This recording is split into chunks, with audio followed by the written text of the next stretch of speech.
지난주에 봤던 우리 그 내용들을 잠깐 요약하면, 느부갓네살 왕은 꿈을 꾸었습니다. 그 꿈은 큰 나무가 나오는 꿈인데, 이 나무가 얼마나 큰지, 높이는 하늘에 닿을 만큼 높고 온 세상을 덮을 만큼 가지는 무성하며, 그 열매들과 모든 환경들이, 모든 생물들이 삶의 터전을 삼을 만큼 높고 풍성한 나무였습니다. 그런데 하늘에서부터 한 술찰자가 내려와서 나무를 자르라고 명합니다. 그러면서, 그렇지만 다 뿌리째 뽑지는 말고 그루터기는 남겨놓으라고 얘기하죠. 그러면서 말씀하시기를, 사람이 아니라 짐승처럼 7대를 지낼 것이다 라고 이렇게 얘기하는 것이 그 꿈의 내용입니다. 이 의미를 알지 못해서 근심에 빠져 있을 때, 하나님은 다니엘을 통해 그 꿈을 명쾌하게 해석하도록 해주시죠. 그 해석의 내용은 이렇습니다. 나무는 느부갓네살 왕을 상징하는 것이고, 순찰자는 하늘의 거룩한 자를 얘기합니다.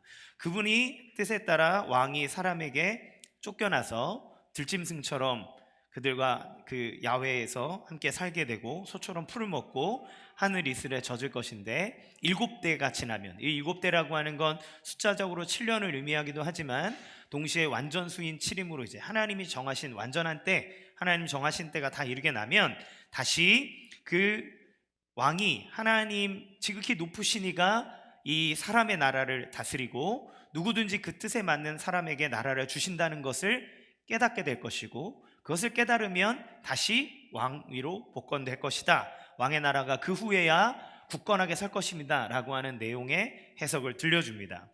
이 꿈과 해석의 일련의 내용들을 살펴보면, 하나님께서는 지금 이 느부갓네살 왕과 그 권세의 교만을 다루고 있다는 것을 우리는 알 수 있습니다. 느부갓네살이 한 수많은 일들이 있지 않습니까? 그런데 그 많은 일들 중에서 하나님 특별히 교만이라고 하는 주제를 끌어다가 내가 너에게 이것을 다뤄야 되겠다라고 지금 얘기하시는 거죠. 따라서 이 교만이라고 하는 것은 우리의 삶에 있어서 하나님 입장에서 사람을 보실 때 아주 중요한 부분이라는 생각이 듭니다. 성경은 어떻게 이 교만에 대해서 얘기하고 있을까요? 우리가 그것을 알고 또 그것을 깨닫고 우리의 삶에 적용하는 것은 너무너무나 중요한 일이 될 수 있을 겁니다. 첫 번째, 교만은 가장 큰 죄입니다. 가장 큰 죄. 죄의 경중을 나눌 수 없지만 이렇게 표현하죠. 다니엘서 4장 30절 같이 읽어보겠습니다. 시작. 나 왕이 말하여 이르되, 이 큰 바벨론은 내가 능력과 권세로 건설하여 나의 도성으로 삼고 이것으로 내 위엄의 영광을 나타낸 것이 아니냐 하였더니. 아멘. 이 말씀 한 절에, 이 짧은 말씀 한 절에 나라고 하는 표현이 4번이나 나옵니다. 나의 것, 내 것, 내가 한 것, 자기를 온전하게 드러내는 거죠. 이 교만이라고 하는 죄가 참 어려운 것은 한 가지로 규정할 수 없기 때문에 그렇습니다. 그냥 이것이 교만이다라고 아주 딱 이제 정의를 내리기가 어려운 거죠. 영어의 프라이드는 자존감, 자존심이라고 하는 의미를 갖고 있지만, 부정적인 의미로서 교만이라고 하는 뜻고 담고 있다는 것을 볼 때, 이 자존감, 자신감과 교만이라고 하는 것은 정말 한 끗 차이의 그 미묘한 차이를 갖고 있다는 걸 알 수 있죠. 여러분, 자존감이 좋은 것은 중요합니다. 그렇죠?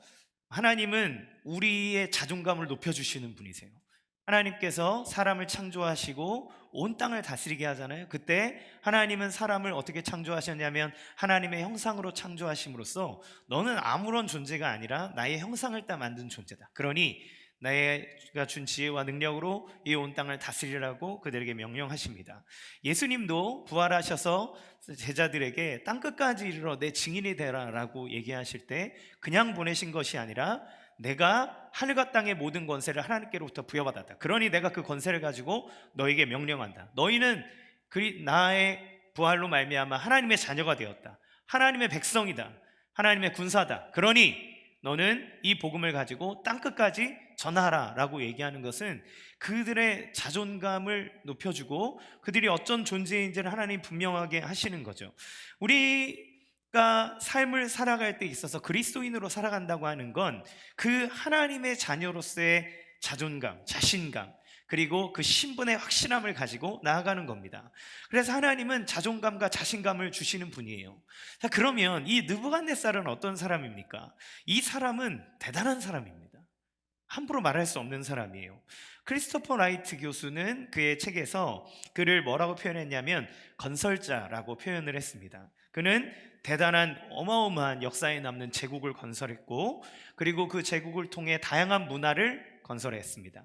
또 그의 정부는 다양한 인종의 나라들을 골고루 등용해서 열린 정부로서의 그런 정부를 건설했지요. 뿐만 아니라 그의 모든 권력과 기술을 가지고 바벨론이라고 하는 최고의 도시를 건설했습니다. 그 시대에 만들어진 것이 얼마나 대단하냐면, 여러분 공중정원, 바벨론의 공중정원이라고 아시나요? 지금도 7대 불가사의 중에 하나로 꼽히는 것이 바벨론의 공중정원이에요. 이것이 만든 사람이 느부갓네살인데, 느부갓네살은 자기의 왕비인 아미티스를 위해서 정원을 만듭니다. 그 정원을 만드는데 그냥 이렇게 정원을 만든 게 아니라 높은 산같이 탑을 쌓아서 그 꼭대기에다가 위쪽에다가 정원을 만들어 놓는 거예요. 그러면 어떤 문제가 생깁니까? 이 물을 이 위까지 끌어다가 계속 공급을 해줘야 그 정원이 유지가 될 수 있는 거예요. 그러니까 사람들이 그 당시에 어떤 기술력으로 이러한 정원을 만들었는가라고 하는 것이 지금도 불가사의한 기술로 사람들에게 오르내리고 있습니다. 성벽들은 너무너무나 견고하고 화려하고 두꺼워서 마차를 몰 때 말 4대가 한꺼번에 지나갈 수 있을 만큼 넓은 길을 보유하고 있는 것도 그 당시에 어마어마한 기술력이라고 할 수 있죠. 기원전 400년 전에 활동했던 그리스의 역사학자인 헤로도토스는 그의 역사라고 하는 책을 통해서 바벨론의 이 문화가 너무너무나 화려하고 아름답다라고 하는 것을 얘기합니다. 그가 바벨론에 방문했을 때 바벨탑이 실제로 존재한다고 기록했고, 그리고 대제국을 이끌었던 알렉산더 대왕은 그 바벨론에 들어가 그것을 수도로 삼고 싶어 할 만큼 사람들에게 환상과 꿈에 그리고 동경할 만한 도시가 이 바벨론이라고 하는 도시였던 거예요. 여러분, 이 얼마나 놀라운 업적입니까? 자신의 삶에 있어서 이런 것을 이룰 수 있는 사람이 세상에 얼마나 될까요? 아니, 역사를 통틀어 봤을 때 이런 업적을 이룰 수 있는 사람이 얼마나 되겠습니까? 느부갓네살은 과거에도 그렇고 지금도 그를 평가한다면 그는 유능하고 실력 있고 건설적인 통치자임에 분명합니다. 그러면 그가 자기의 업적을 보며 그 업적을 이야기한 것이 그렇게 큰 문제가 될까요? 하나님은 그가 그렇게 잘난 체 하는 게 눈꼴시러워서 지금 그에게 질투심으로 그에게 벌을 내리시는 걸까요? 그렇지 않을 겁니다. 그보다 더 깊은 근본적인 문제를 하나님 다루고 있다는 것을 우리는 말씀을 통해 볼 수 있어요. 하나님은 꿈을 통해서 느부갓네살의 존재가 어떤 존재인지를 상당히 이미지화시켜서 보여주십니다. 다니엘서 4장 11절 같이 읽겠습니다. 시작. 그 나무가 자라서 견고하여지고 그 높이는 하늘에 닿았으니 그 모양이 땅 끝에서도 보이겠고. 나무가 느부갓네살 왕인데 이 나무가 자라서 견고해진다 그랬어요. 이 견고하다라고 하는 건 아람어 그 뜻 자체에 강해지다, 그러니까 스트롱의 의미를 갖고 있습니다. 그러니까 강한 것, 강하다는 기본 의미를 가지는데 동시에 이 강하다라고 하는 것은 튼튼하다, 딱딱하다라는 의미를 갖고 있어요. 따라서 그가 점점 자라서 강해지면 강해졌다질수록 또 다른 의미로, 부정적인 의미로 본다면 그는 강해질수록 매우 완고해지고 완악해졌다라고 하는 것을 의미합니다. 그래서 다른 어느 누구의 말도 통하지 않는 딱딱한 마음의 상태, 어떠한 가르침과 변화도 일어날 수 없는 상태인 거죠. 바벨론 왕이 하늘 꼭대기까지 닿은 존재로 묘사되는 이미지는 우리가 성경에 나와 있는 바벨탑을 연상하기에 충분합니다.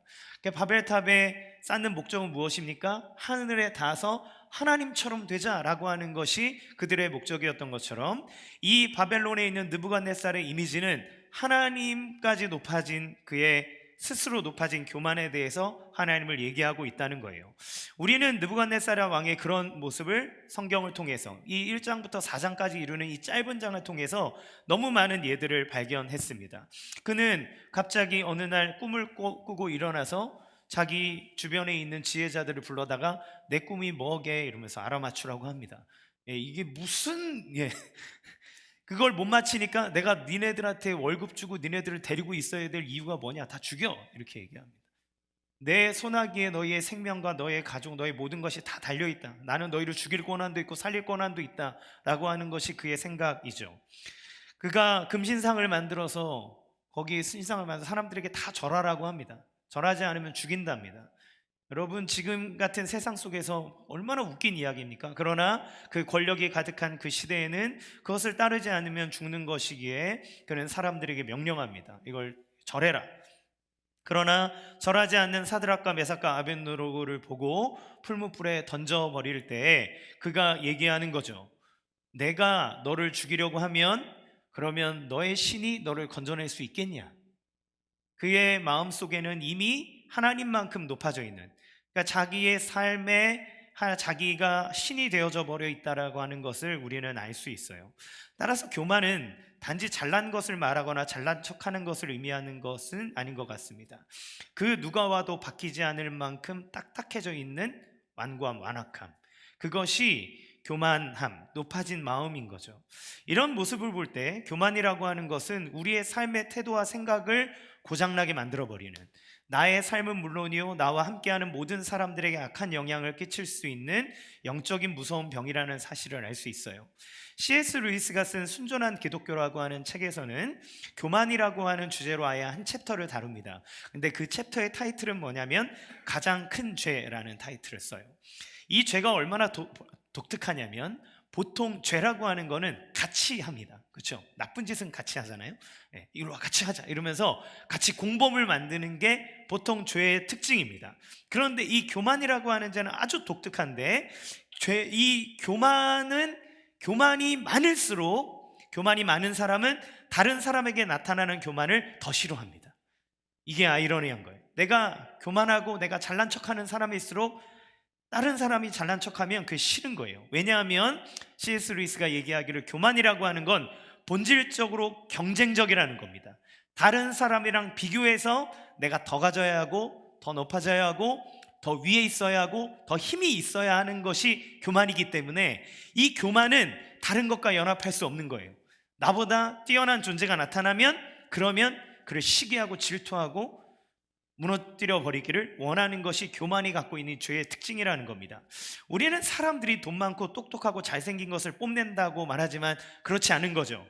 그들은 돈 많고 잘생기고 힘이 있다는 것을 자랑하는 게 아니라 남보다 더 많고 남보다 더 똑똑하고 남보다 더 힘이 있고 남보다 더 잘 나간다라고 하는 것을 뽐내는 겁니다. 그게 없으면 굳이 교만이라고 하는 게 자리 잡을 일이 없다는 거죠. 그러니까 교만이라고 하는 것은 그 베이스 안에 바로 남과 비교하고자 하는 그 마음들이 깔려 있다는 거예요. 명품 옷을 입는다, 아니면 무슨 차를 탄다, 아니면 어떤 지위에 앉았다, 어느 집에 산다 라고 할 때 누군가가 자기보다 누군가를 낮게 보고 아니면 거꾸로 누군가를 부러워하는 그 모든 것은 다 교만의 영역에 들어가 있다는 겁니다. 낮은 자존감은 또 다른 교만의 이름인 거예요. 그래서 누군가와 비교하기 때문이죠. 그런 입장에서 봤을 때 느부갓네살의 교만을 하나님께서 특별히 더 다루시는 이유는 무엇이냐면, 이제 그의 비교 대상은 하나님밖에 없기 때문에 그렇습니다. 그가 비교하는 건 하나님이에요. 하나님께서 세상을 만드셨듯 나 느부갓네살은 이 도시를 만들었고 이 제국을 만들었다. 하나님이 이 세상을 다스리냐? 내가 이 세상의 주인이고 사람들의 생명이 내 손에 있고 사람들이 나 때문에 먹고 살고 사람들이 나로 말미암아 이 모든 것을 이룬다라고 하는 생각이죠. 그의 이야기, 그의 생각, 그의 고백, 그의 행동하는 모든 것들을 볼 때 그는 하나님처럼 행동하려고 합니다. 자기가 세상의 모든 것을 주관하는 것처럼 이루는 거죠. 아까 말씀드렸던 사드락과 메삭과 아벳느고에게 얘기한 듯, 내가 너희를 죽이고자 한다면 어떤 신이 너를 살릴 수 있겠느냐라고 얘기하는 것은 이미 자기를 하나님과 동급으로 놨다라고 하는 것을 보게 돼요. 따라서 교만하다는 것은 최종적으로, 교만이 말하는 최종장은 자기를 신의 경지로 올려놓는 겁니다. 그 교만하다는 것의 최종적으로 하나님과 경쟁한다는 거예요. 우리의 삶에서도 겸손하게 행동하는 것처럼 제가 잘못했지요, 제가 해야지요 이렇게 말을 하지만 실질적으로 그 중심의 마음을 바꾸려 하지 않은 마음이 있습니까? 그 사람은 겉으로는 겸손한 것처럼 보이지만 사실은 교만한 겁니다. 그는 그 스스로가 높아져 있고 다른 사람들을 존중하지 않는 것이 그의 마음속에 있는 거죠. 여러분, 여러분의 마음속에서도 혹시 하나님이 얘기하고 계심에도 불구하고 끝까지 고수하고 있는 것은 무엇이 있습니까? 아니야, 나는 이건 바꿀 수 없어, 이거는 할 수 없는 거야 라고 여러분 끝까지 고집을 부리고 있는 것은 무엇입니까? 그것이 바로 하나님은 교만이라고 다루는 겁니다. 그러면 이 교만의 끝은 어떻게 될까요? 교만은, 두 번째, 교만은 우리를 망하게 한다는 겁니다. 다니엘서 4장 28절에서 29절 같이 읽겠습니다. 시작. 이 모든 일이 다 느부갓네살 왕에게 임하였느니라. 12달이 지난 후에 내가 바벨론 왕궁 지붕에서 거닐세. 아멘. 느부갓네살은 다니엘을 통해서 사드락과 메삭과 아벳느고를 통해서 하나님이 살아계신 분이라는 것을 인정했습니다. 그래서 오늘 이 나와 있는 4장의 제일 초반부에는 3장에 이어서 하나님을 찬양하는 느부갓네살의 모습을 보게 돼요. 그렇게 하나님을 찬양했던 느부갓네살이 지금 다니엘을 통해서 하나님이 주시는 솔루션, 해결책을 들었음에도 불구하고 그가 행하지 않음으로써 28절에 읽었듯이 이 모든 일, 하나님이 꿈을 통해서 말씀하셨던 이 모든 일이 다 나에게 임했다라고 얘기하는 사태가 벌어지는 겁니다. 여러분, 하나님은 느부갓네살의 꿈을 통해서 보여주고자 하신 것은 무엇입니까? 그것은 바로 인간 나라에 하나님의 통치가 임했다는 겁니다. 다니엘서 2장에 나오는 꿈에서 신상이 서 있는데 사람이 뜨지 않는 돌이 저절로 날아와서 그 다리를 치고 무너뜨리고 자라났던 것은 사람의 손이 닿지 않는 하나님의 나라가 이미 세상에 임했고 하나님이 통치하며 온 세상에 충만해진다는 이야기요.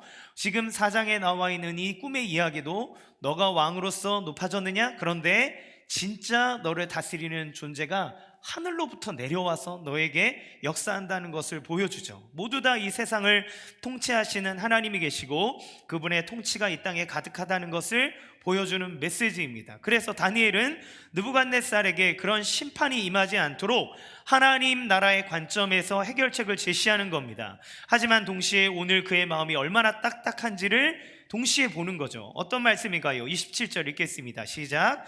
그런즉 왕이여, 내가 아뢰는 것을 받으시고 공의를 행함으로 죄를 사하고 가난한 자를 긍휼히 여김으로 죄악을 사하소서. 그리하시면 왕의 평안함이 혹시 장구하리이다 하니라. 다니엘은 그에게 꿈을 해석하는 것으로 끝나는 게 아니라 이런 일이 일어나지 않으려거든 왕이시여 이렇게 하십시오라고 해결책을 제시해 주는데, 그것은 공의를 행하고 죄를 사하고 공의를 행함으로 죄를 사하고 가난한 자를 긍휼히 여김으로 너의 죄악을 용서받으라는 이야기입니다. 그런데 어떤 일이 일어나게 됩니까? 이 모든 하나님이 보여주신 일이 느부갓네살에게 일어나게 돼요. 왜요? 그가 그것을 지키지 않았기 때문에 그렇습니다. 알려주셨음에도 불구하고 그가 움직이지 않는 거예요. 하나님은 그의 교만을 다루실 때 어떤 부분을 말씀하는지 볼 수 있습니다. 야, 너 너무 잘난 체해, 너 너무 막 꼴보기 싫어, 이런 게 아니에요. 하나님은 그의 삶에 하나님이 다스리는 자로서 너에게 권력을 준 것은 나다. 너의 그 화려한 궁전과 그 수많은 권력과 신하들과 그 땅덩어리들은 내가 너에게 허락했기 때문에 준 것이다. 그러니 너는 나의 세움을 받은 자로서 내가 원하는 하나님 나라의 뜻을 그 땅에서 실현하라고 한 거예요. 그것이 무엇입니까? 왕으로서 공의를 행하고 연약한 자들을 돌아보고 가난한 자를 돕는 그의 통치, 하나님의 마음을 갖는 통치가 그를 통해 이루어지는 것이 하나님이 원하시는 바라고 얘기하는 거죠. 너에게 그것을 허락한 하나님의 뜻을 깨닫고 사람들과 함께 더불어 살아라 라고 얘기하는 겁니다. 그런데 아까 말씀드렸듯이 교만이라고 하는 그 죄가 갖고 있는 성질이 뭐라고 했습니까? 경쟁적입니다. 상대를 밟아야 되는 거예요. 짓밟아야 거기를 올라갈 수 있는 겁니다. 여러분, 이 느부갓네살이라는 사람이 온 세상의 가장 최정점에 오를 수 있는 방법은 무엇이었겠습니까? 그의 탁월한 리더십과 통솔력, 지혜로움도 있었겠지만 무자비하게 사람들을 짓밟고 사람들을 도륙하고 빼앗고 하는 그 모든 겉모술수 속에서 사람들을 밟아냈기 때문에 그가 그 위에 있는 것 아니겠습니까? 모든 나라들이 와서 우리를 다스려 주십시오 한 게 아니라 그가 달려가서 그들을 짓밟고 내 말에 따르지 않으면 너를 죽이겠다고 협박하며 쟁취한 것이 그의 왕좌입니다. 그가 그렇게 올라가서 자기에게 그것이 주어졌을 때 자기의 모든 자신감, 자기가 모든 것을 이루었다라고 하는 교만함이 그에게 생긴 거죠. 그러나 하나님은 내가 너의 그 행위 자체도 봐준 것이고 내 뜻을 위해서 너를 그 자리에 앉혔다라고 얘기하며 하나님의 관계 속에서 너에게 허락한 것의 원천을 알고 이제는 그것을 나누라고 하나님 말씀하시는 겁니다. 그런데 12달이 지나도록 느부갓네살은 하나님을 알고 찬양하고 높였지만 그 일을 행하지 않았다는 걸 알 수 있어요. 이것이 교만이 가지고 있는 무서움입니다. 깨달아도 움직이지 않는 거예요. 알아서 몰라서가 아닙니다. 알아도 안 움직이는 것이 교만함의 무서움이에요. 죄의 악함입니다. 아는데 여기까지 내가 어떻게 왔는데 이걸 버려, 여기까지 내가 어떻게 해왔는데 이거를 내려 라고 하는 그런 자기의 자존심이 걸려있는 문제인 거죠. 여러분, 부부싸움을 하거나 친구 간에 싸움을 하거나 할 때 나의 잘못을 알면서도 잘못했다고 말하기 어려울 때가 있지 않습니까? 그 자존심이 뭐라고 그거 하나 지키겠다고 끝까지 고수합니다. 그것이 우리의 관계를 무너뜨리는 거죠. 하나님과의 관계도 무너뜨리는 겁니다. 무슨 일이 있을 때마다 하나님을 인정하고 찬양했던 느부갓네살이 깨달아도 마음이 움직이지 않는다는 것, 이것이 교만의 무서움인 것을 우리는 기억해야 돼요. 조던 피터슨이 쓴 질서 너머라고 하는 책에 보면 인생을 게임에 비유해서 그가 이야기합니다. 그런데 그가 이렇게 얘기해요. 인생은 게임의 한 판이 아니라 연속적인 게임이다. 이러한 게임에서 최고의 승자는 게임에서 이겼냐 졌냐가 아니라, 이긴 사람이 승자가 아니라 다른 사람의 초대를 받아 지속적으로 게임을 할 수 있는 사람이 진정한 승자다. 누군가의 초대를 받는 사람은 게임 중에 올바른 행동을 하려고 노력한 사람이고, 그리고 결과가 아니라 그 과정에 충실한 사람이다. 저는 게임을 안 해서 잘 모르겠지만 지금의 게임은 이제 혼자서 하는 게임이 아니라 네트워크로 수많은 사람들이 이제 한다 하더라고요. 그런데 우리가 인생의 게임이라고 하는 것은 어떤 이벤트 하나를 살아내고 죽는 하루살이가 아니지 않습니까? 그런데 그 인생이라고 하는 게임은 한 판이 아니라 연속적인 게임을 이루어가는 건데, 그 안에서의 승자는 이긴 사람이 아니라 누군가의 초대를 계속해서 받아내는 사람이 진정한 승자라고 얘기하는 것, 그가 결과가 아니라 과정을 중시하며 사람들과의 관계 속에 공의와 아름다움을 베푸는 그 사람의 삶이 그러한 모습을 만드는 거죠.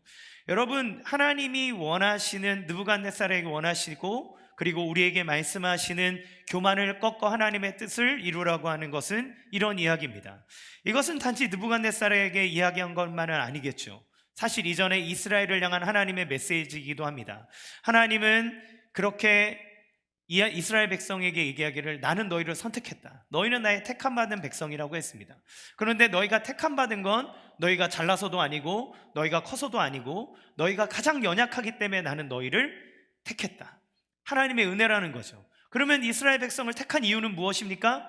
내가 너희를 제사장 나라 삼겠다. 그래서 이 세상 열방에 하나님을 드러내고 세상에 믿지 않는 영혼들을 하나님께로 이끌어내어 생명의 길로 이끌어가는 그 복의 통로인 나라를 너 이스라엘로 삼겠다고 하나님이 얘기한 겁니다. 그런데 이스라엘 사람들은 그 메시지를 어떻게 받아들였습니까? 우리는 하나님의 택함받은 선민이야. 우리만 하나님의 백성이야. 하나님이 우리만 사랑해. 하나님은 우리만 축복해. 쟤네들은 다 이방이야. 오랑캐야. 그러니까 쟤네들은 하나님의 저주를 받았어. 하나님의 저주를 받아도 싸라고 하며 사람들을 받아들이고 포용하고 하나님의 사랑을 전하려고 하기보다 스스로 하나님의 백성이라고 하는 높은 나무를 만들어서 교만하여져서 하나님의 뜻을 행하지 않는 이상한 모양을 갖게 됩니다. 그러니 이스라엘 땅에 어떤 일들이 일어납니까? 하나님을 섬기는 제사장들, 종교 지도자들, 수많은 정치인들이 백성들을 착취하고 백성들을 어렵게 하고 연약한 자들이 짓밟히는 하나님을 믿는 나라임에도 불구하고 하나님의 정의와 공의가 행해지지 않는 이상한 나라가 만들어지는 거죠. 그 결과가 어떻게 됐습니까? 바벨론에 망하고 포로로 잡혀가는 이 결과가 있게 된 거죠. 하나님은 느부갓네살을 통해서 얘기하시는 그 교만을 다루는 것은 하나님의 백성을 향한 말이기도 합니다.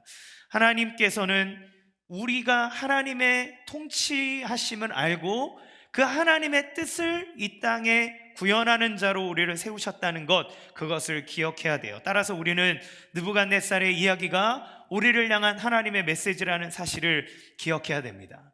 그런데 여러분, 여기서 우리가 주목해야 될 또 한 가지 사실이 있습니다. 그것은 무엇인가요? 하나님이 느부갓네살을 낮추는 그 시기입니다. 다니엘을 통해서 꿈을 얘기하시고 난 다음에 바로 그가 막 왕이여 그렇게 될 것입니다 하자마자 막 짐승처럼 이렇게 되는 것이 아니라 12달을 기다리시는 거예요. 12달의 시간을 위하십니다. 다니엘을 통해서 메시지를 던지고 난 다음에 그렇게 하는 거죠. 이것은 하나님의 기다림입니다. 하나님께서 어떤 메시지를 던진 것은 정말 벌을 주고 싶다, 내가 너를 죽이고 싶다, 내가 너를 찢어놔야 속이 후련하겠다라고 하는 마음이 아니라 그들을 돌이키게 하기 위한 하나님의 사랑의 마음이라는 겁니다. 하나님의 때는 확실합니다. 그것보다 더 확실한 것은 하나님의 사랑은 죄인을 돌이키기를 기다린다는 거예요. 성경에 보면 요나서라는 말씀이 있습니다. 요나서에 보면 이스라엘 백성이 아닌 그 니느웨 성의 백성들의 완악함 때문에 하나님이 그 나라 사람이 너무나 잔인하고 부정직하고 강포하니 내가 그들을 심판하겠다라는 메시지를 요나에게 줍니다. 우리가 아는 것처럼 요나는 그 나라를 싫어했기 때문에 막 도망다니지만 물고기 뱃속에 들어가는 우여곡절 끝에 억지로 그 니느웨 땅에 던져집니다. 요나는 3일 길이 걸려야 다 돌 수 있는 거리를 하루 만에 돌면서 대충 하나님의 말씀을 전하죠. 이 도시가 멸망할 것입니다. 너희가 회개하지 않으면 하나님이 너희를 멸망시킬 겁니다 라고 하는 메시지를 던졌습니다.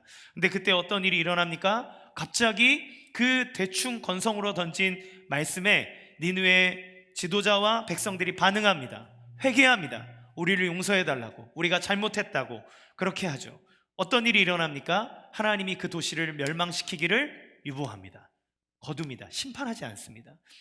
요나는 화가 나서 얘기하죠. 하나님 심판하신다면서요. 나를 데려다가 심판한다고 메시지를 던졌으면 심판하셔야지 왜 안 합니까? 라고 할 때 하나님은 이들도 내가 사랑하는 나의 백성이지 않느냐라고 그에게 말씀을 던지는 거죠. 여러분, 우리가 이 땅을 살아가며 얼마나 악한 사람들이 많습니까? 세상의 수많은 독재자들과 우리를 억압하는 정말 좋지 않은 정치인들과 기업가들, 또 살인을 저지르고 악한 일을 행하는 수많은 사람들이 있습니다. 물론 그 사람들은 그들의 죄에 따라 심판이 있어야 되겠죠. 그런데 하나님은 왜 지금도 그런 사람들을 심판하지 않고 계실까요? 왜 하나님은 지금 이 세상을 당장 심판하여 불바다로 만들어 하나님 나라가 완성되도록 하지 않고 계속 계실까요? 그것은 회개의 기회를 주시는 겁니다. 그가 돌이킬 수 있도록 하나님께로 돌아올 수 있도록 하는 거죠. 우리는 당장 하나님께서 악한 자를 심판하기를 원하시지만 하나님은 그렇게 하지 않는다는 거예요. 그 중에 회개하고 돌아올 자가 있기 때문에 그렇습니다. 그러면 우리가 솔직히 생각해서 만약 하나님이 지금 심판한다면, 그 죄의 경중을 가지고 하나하나 심판한다면 여러분은 그 심판에 대해서 자유로울 수 있다고 생각하십니까? 아니요, 저는 그렇지 않습니다. 제가 저를 돌아볼 때 제가 이곳에서 말씀을 전하고 여러분에게 할 수 있는 것은 제가 대단하고 정직하고 깨끗하고 엄청난 성인이기 때문이 아니라 오직 나를 구원하신 하나님의 은혜이기 때문에 여러분 앞에 있을 수 있습니다. 하나님이 저를 기다려 주시지 않고 하나님이 저를 향해 긍휼을 베풀어 주시지 않는다면 저는 이 자리에서 감히 하나님의 말씀을 전하다가 그냥 쳐 죽임을 당해도 부족하지 않을 만큼 여러분이 모르는 수많은 마음의 죄와 삶의 부족함들을 갖고 있겠죠. 우리 모두가 하나님의 앞에서, 하나님의 그 완전하심, 거룩하심 앞에서 어느 누구도 그 심판에 멀어질 수 없습니다. 그러니 주님의 기다리심은 우리에게 큰 은혜가 아닐 수 없죠. 그런데 교만이 무서운 것은 자신의 마음을 이미 단단하고 딱딱하게 만들어 버렸기 때문에 다른 어떤 이의 조언도 듣지 않는다는 것이 문제입니다. 다니엘을 통해서 얘기를 해줬고 길을 제시해 줬음에도 불구하고 그 말을 받아들이지 않는 거죠. 아예 그러면 싫을 때 너가 나한테 그딴 얘기를 해? 너 죽는다? 이랬으면 안 듣는구나 그러겠는데 그러냐? 알겠다 하면서 그 이야기를 다 받아들이고 가슴에 시원함을 느꼈음에도 불구하고 그 머리의 깨달음이 가슴으로 내려오지 않고 삶으로 나아가지 않는 것이 이 교만이 갖고 있는 무서운 힘이라는 거예요. 결국에는 모든 일이 일어나고 마는 겁니다. 그 하나님의 때가 기다림이 있지만 그 기다림이 영원한 것은 아니라는 걸 우리는 기억해야 돼요. 하나님의 기다림은 우리가 상상하는 것을 초월해서 길게 참으시지만, 그러나 그 기다림도 영원하진 않습니다. 때가 있어요. 끝나는 때가 있습니다. 여러분, 느부갓네살에게는 12달의 시간을 기다렸습니다. 1년이라고 표현하지 않고 12달이라고 한 이유는, 하나님, 아마도 이걸 묵상할 때 하나님께서 그 한 달 한 달의 시간들을 그가 돌이키기 원하는 시간으로 삼지 않았을까 하는 생각이 듭니다. 하나님은 그에게 12달의 시간을 주셨어요. 그뿐이겠습니까? 하나님은 노아의 방주를 통해서 물로 시험할 때 120년의 시간을 산꼭대기에다가 배를 만들므로써 내가 너희를 심판하는 시간이 곧 다다른다고 하는 걸 사람들에게 알려주십니다. 그 악한 삶을 돌이켜라. 곧 심판의 때가 이른다. 너희를 심판할 때가 오니 이제 그만두어라고 그 노아의 방주 120년 동안 하나님은 참으십니다. 그런데 신학적으로 보면 120년만 참으셨겠습니까? 노아에 나와 있는 그 셋의 족보에 보면 에녹이라는 사람이 나오고, 에녹의 아들은 무드셀라라고 하는 아들이 나옵니다. 이 무드셀라의 이름은 무투샬라라고 하는 의미로서 창 던지는 자, 그 당시에 마을을 지키고 마을을 이렇게 수호하는 자라고 하는 이름이 창 던지는 자인데, 그 창 던지는 자의 이름을 가진 무드셀라의 이름을 언급하며 에녹이 365년을 하나님과 동행하고 죽음을 보지 않고 올라가죠. 그 메시지를 많은 신학자들이 얘기할 때 이미 하나님께서 무드셀라를 통해서 하나님이 홍수로 심판할 것을 예견했다고 얘기합니다. 그 창 던지는 자가 죽을 때에 하나님의 심판이 임한다. 그래서 성경에 있는 시간들을 계산해 보면 무드셀라가 죽는 해는 홍수가 일어나는 해입니다. 하나님은 무드셀라가 성경에서 제일 장수한 사람이잖아요. 그 장수함의 의미는 무엇입니까? 하나님이 계속 참으시는 거예요. 길이 기다리시는 거예요. 그러나 1000년의 시간을 기다린다 해도 결국 그 시계의 때가 끝나는 때가 있다는 겁니다. 그때가 임하면 하나님의 심판이 있는 거예요.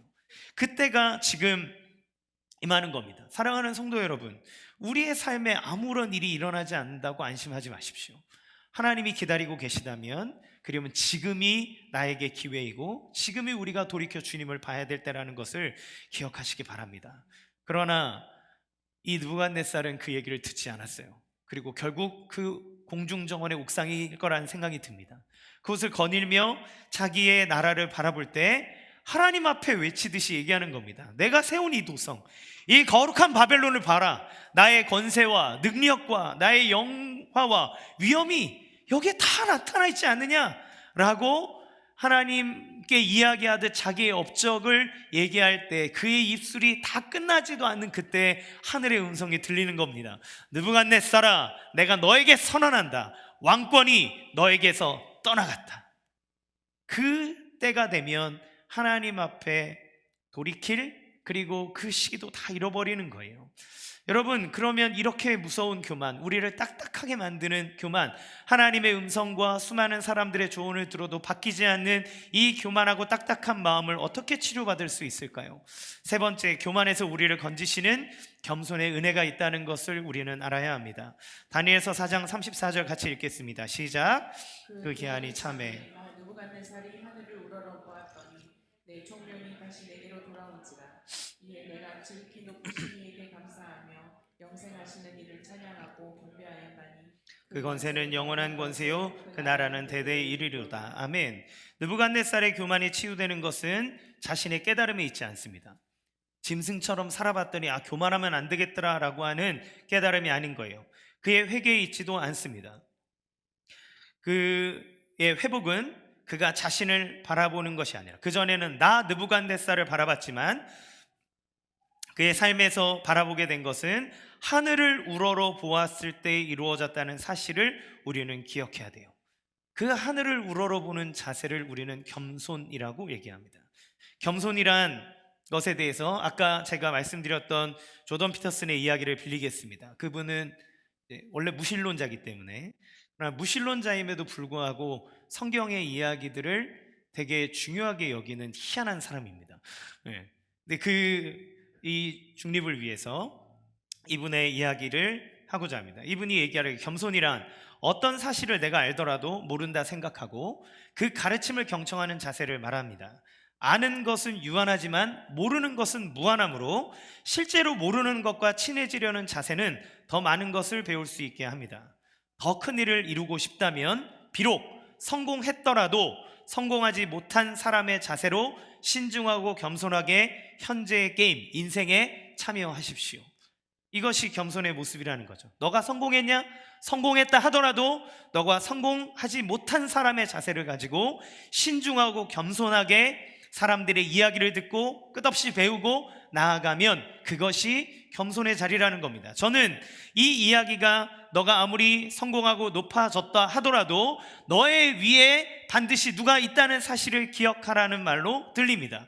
그러면 무슨 이야기인가요? 바벨론의 느부갓네살이 세상 어느 누구보다도 강력한 왕권과 군사력과 힘을 갖고 있을 때 그가 겸손할 수 있는 방법은 하나입니다.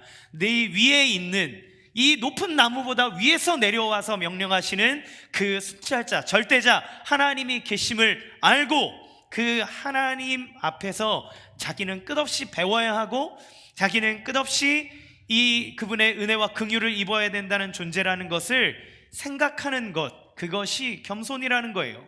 그러면 우리의 교만이 어떻게 치료받는다는 겁니까? 하나님을 우러러 볼 때, 가장 높은 곳에 계신 하나님을 우러러 볼 때 그 교만함이 치유받을 수 있고 우리는 겸손한 안에서 세상 하나님이 주시는 가르침을 받을 수 있는 거죠. 그런데 문제는 뭡니까? 이 교만함의 문제가 뭐라 그랬어요? 딱딱함, 견고함, 꺾여지지 않는, 이것이 이 교만의 힘입니다. 이거는 상상을 초월할 정도로 강해요. 알아서 되는 게 아닙니다. 안다고 꺾이는 게 아닙니다. 아까 얘기했죠. 자존심 상하면 알아도 안 바뀌는 게 인간의 교만의 마음입니다. 그러면 하나님은 우리를 이 교만하고 딱딱한 마음에서 어떻게 구원하실까요? 주님은 우리가 볼 수 있도록 내려오시는 겁니다.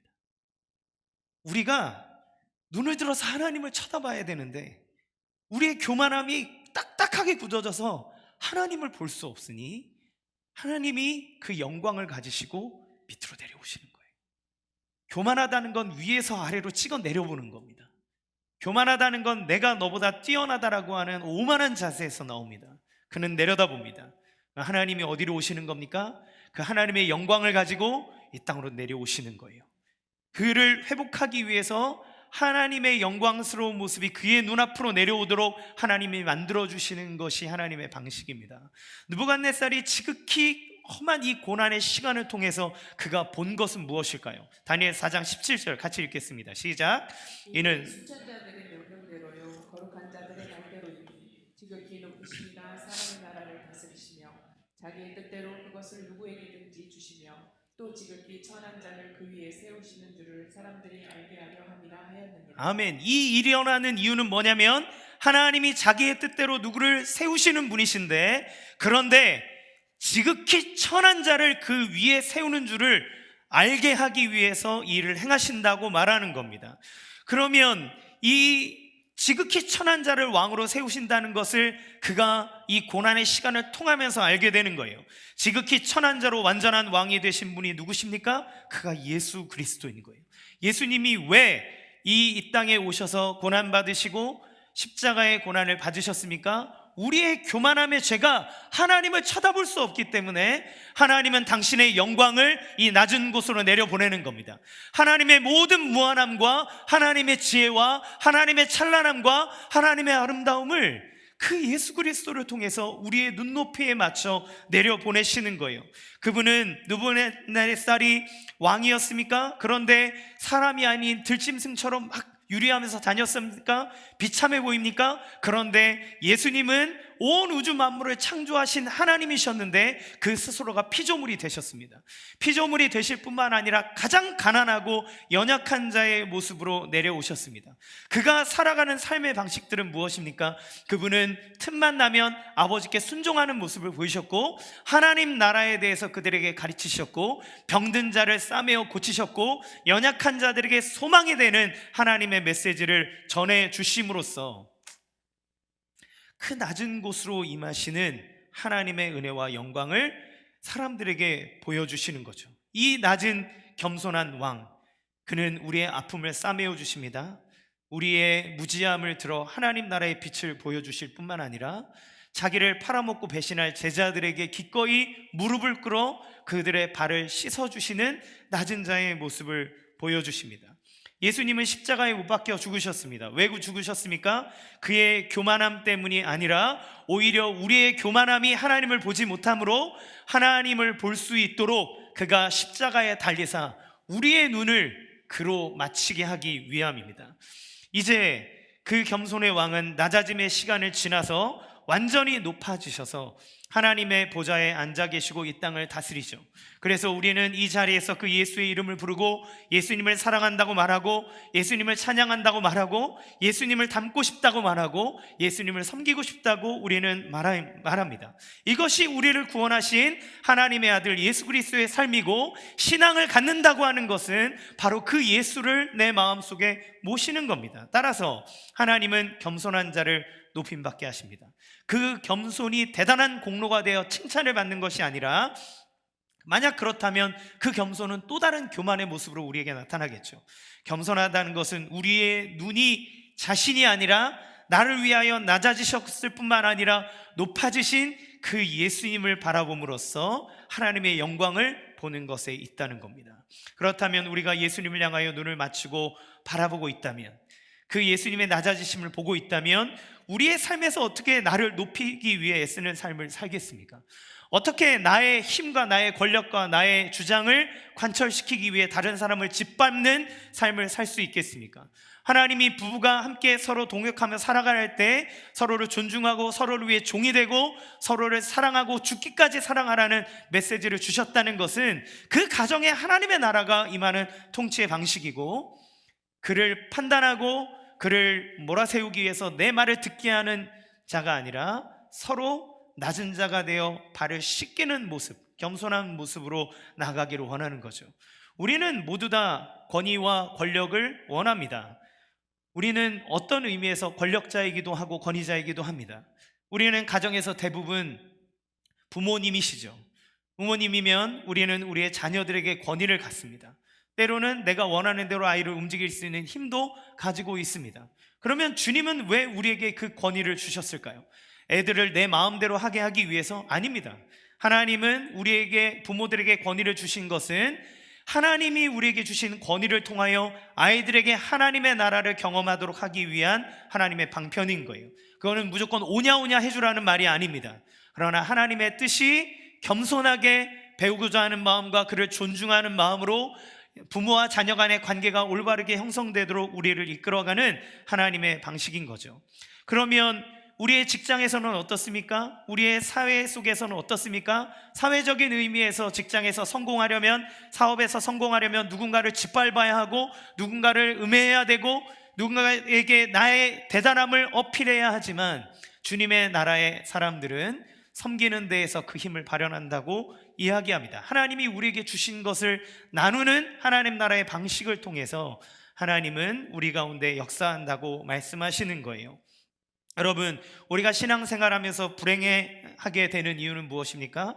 하나님을 믿는다고 얘기하지만 우리의 눈은 겸손하신 예수님을 바라보는 게 아니라 자꾸 높아져 있는 느부갓네살을 바라보기 때문입니다. 예수님을 믿으면서도 끝없이 저 높은 나무가 되고 싶어 하기 때문입니다. 여러분, 높은 나무가 되는 건 하나님이 해주시는 겁니다. 우리가 하는 건 하나님의 뜻을 따르는 거죠. 그러면 우리가 우리의 죄를, 하나님 앞에 죄인임을 깨닫고 그렇게 겸손하게 살아가면 자존감이 바닥을 칠까요? 아닙니다. 성경은 그렇게 얘기하지 않아요. 여러분, 사도 바울은 너무나 위대한 일을 했습니다. 그런데 그가 율법으로는 가말리엘 베냐민 지파이기도 하고 율법을 잘 지킨 사람이기도 하고 그 당시에 상당히 뛰어난 수재이기도 하고 명문대학을 나왔고 그리고 정치적으로도 아주 입지가 뛰어난 사람이었습니다. 그는 자기 잘난 맛에 살았고 자기 잘난 맛에 하나님의 나라와 영광을 위해 산다면서 예수 믿는 사람을 잡아 죽이는 일을 했던 사람입니다. 그렇게 자신감 넘쳤던 그가 예수님, 다메섹 도상에서 예수님을 만났을 때 그의 눈이 가려워지고 그 자기의 고난 가운데 있는 예수님을 만납니다. 예수님을 만나고 난 다음에 사도 바울은 자기를 뭐라고 얘기합니까? 내가 사도 중에서 제일 작은 자고 내가 죄인 중에 괴수다. 나의 나된 것은 하나님의 은혜다. 어느 것도 내가 자랑할 것이 없다고 그렇게 얘기합니다. 그렇게 얘기하는 사도 바울은 그러면 자존감이 바닥을 쳤습니까? 아니요. 사도 바울의 자존감은 하늘을 찌릅니다. 사도 바울이 갖고 있는 자신감은 모든 사람들 앞에서 자기를 본받으라고 얘기할 만큼 엄청납니다. 그가 예수님을 전하는 것 때문에 결박되어 사람들 앞에 서고 총독 앞에서 재판을 받을 때에 사도 바울은 얘기합니다. 총독 각하, 그리고 여기에 있는 모든 사람들이요, 나는 여러분들에게 얘기합니다. 저는 여러분들이 내가 이렇게 결박당해 있는 것을 제외하고는 다 나를 닮기를 원합니다. 내가 믿는 예수님을 여러분은 알기 원합니다라고 말합니다. 사도 바울은 제자들에게, 자기가 복음을 전했던 수많은 교회들에게 얘기하기를, 내가 그리스도를 본받는 것 같이 너는 나를 본받으라고 얘기합니다. 여러분, 인생에서 나를 본받으라고 얘기할 수 있는 사람이 얼마나 될까요? 근데 사도 바울은 자기를 본받으라고 말합니다. 그의 자존감이 바닥을 친 것이 아니라 그리스도 예수 안에서 내가 하나님의 은혜를 받은 하나님의 자녀요, 하나님의 사도요, 하나님의 형상을 가진 어마어마한 영광스러운 하나님의 백성임을 그가 알았기 때문에 자기의 삶의 고백을 죄인의 괴수라 하지만 그리스도 예수 안에서 자기에게 올라간 신분을 가지고 이 세상을 자신감 있게 능력 있게 살아가는 모습들을 보는 거죠. 따라서 우리는 우리가 생각하는 것보다 훨씬 더 죄인이라는 사실을 인정해야 됩니다. 내가 뭐 그렇게 잘못했는데가 아니라 나의 아내에게, 나의 남편에게, 나의 자녀에게, 나의 부모에게, 주변에 있는 사람들에게 무엇보다 하나님 앞에서 우리의 삶에 나는 회개할 것이 많은 연약한 죄인이라는 사실을 인정해야 됩니다. 우리는 언제든지 기회만 된다면 느부갓네살이 될 수 있기 때문에 그래요. 없어서 못하는 거지. 우리는 항상 그거를 하려고 합니다. 그러나 동시에 우리가 생각해야 되는 것은 무엇입니까? 이 모든 연약함을 용서하시고 이 완악함을 다 끌어안아 주시는 더 큰 은혜를 우리가 받았다는 사실을 기억해야 됩니다. 우리를 안으시는 그리스도 예수의 사랑이 있습니다. 우리를 구원하기 위해 가장 낮은 곳으로 오셔서 하나님의 영광을 보여주사 우리를 주님 닮게 하시는 주의 은혜가 있다는 사실을 기억해야 돼요. 그러기에 우리는 날마다 은혜의 보좌 앞에 담대히 나가며 주의 뜻을 이루며 살아갑니다. 이 로버트 번스라는 사람이 쓴 시를 읽고 함께 맞춰보려고 합니다. 함께 우리가 사회를 살아가며 하나님 안에서 또 사람들과의 관계 안에서 어떤 마음으로 살아가야 될까요? 함께 읽어보겠습니다. 시작. 어떤 신이 우리에게 선물을 준다면 남들이 우리를 보듯이 우리 자신을 보게 하는 젤레를, 그렇다면 수많은 실수를 거듭한 끝에 우리는 자유로워지고 어리석은 생각을 극복하게 되리라. 옷 모양새와 걸음걸이가 우리에게 주는 인상, 심지어 신앙심까지.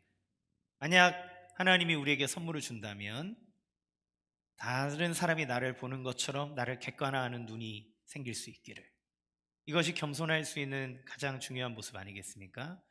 하나님께서 우리에게 교만함이 아닌 겸손함을 주시는 것은 첫 번째는 하나님과의 관계이고, 두 번째는 나 자신이며, 세 번째는 나 주변에 있는 사람들과 하나님 나라의 사랑과 은혜를 누리며 살도록 하시기 위함임을 기억하시기 원합니다. 따라서 우리는 우리의 성취에서 눈을 돌려야 합니다. 내가 이런 업적에 자아도취되거나 그것으로 다른 사람을 평가하는 것을 멈춰야 합니다. 또한 거꾸로 우리의 실패와 연약함에도 서도 눈을 돌려야 됩니다. 그것은 나의 부족함이라고 자책하기보다 그것을 안아주시는 하나님의 은혜가 있다는 것을 우리는 알아야 되죠. 나와 다른 일을 비교하지 마십시오.